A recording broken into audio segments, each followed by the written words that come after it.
mbere ya kamĩtĩ ya ũgitĩri kũrĩa morĩtio ciũria hiũ cia kĩrĩa gĩacũngĩrĩirie maabitha kaunti maite gĩko mbere ya wabici cia kaunti ya Nairobi. Gavana wa kaunti ĩno Johnson Sakaja ambĩrĩirie na kũhoya ũrekeri. The dumping of garbage was very primitive. And you know, I lead a big institution, but the ultimate responsibility, the buck stops with me as a governor.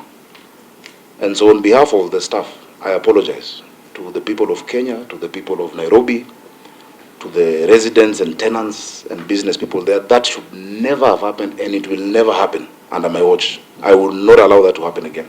I want to urge the DCI to continue and move with speed and get everybody involved. So we have said in our calculations that Kenya Power owes the county government of Nairobi 4.9 billion shillings. Yeah, from our calculation, 4.9 billion shillings.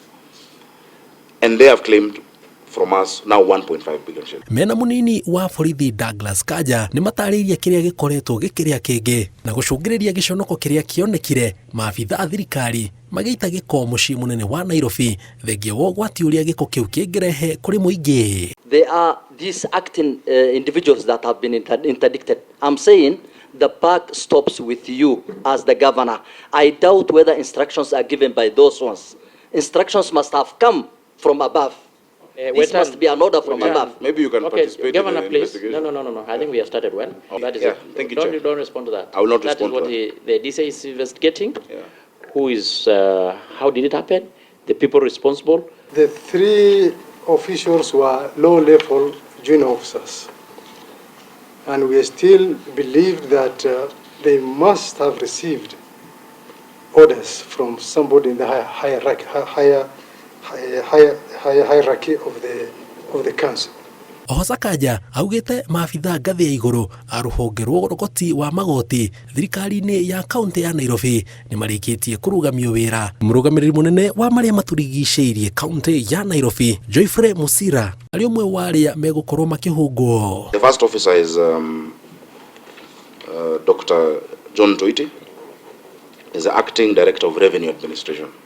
The second person is Sankale Lempaka, who is director debt collection unit. Because you know, I mean, there are drivers and whatnot, but those people they follow instructions, you know, and they are innocent.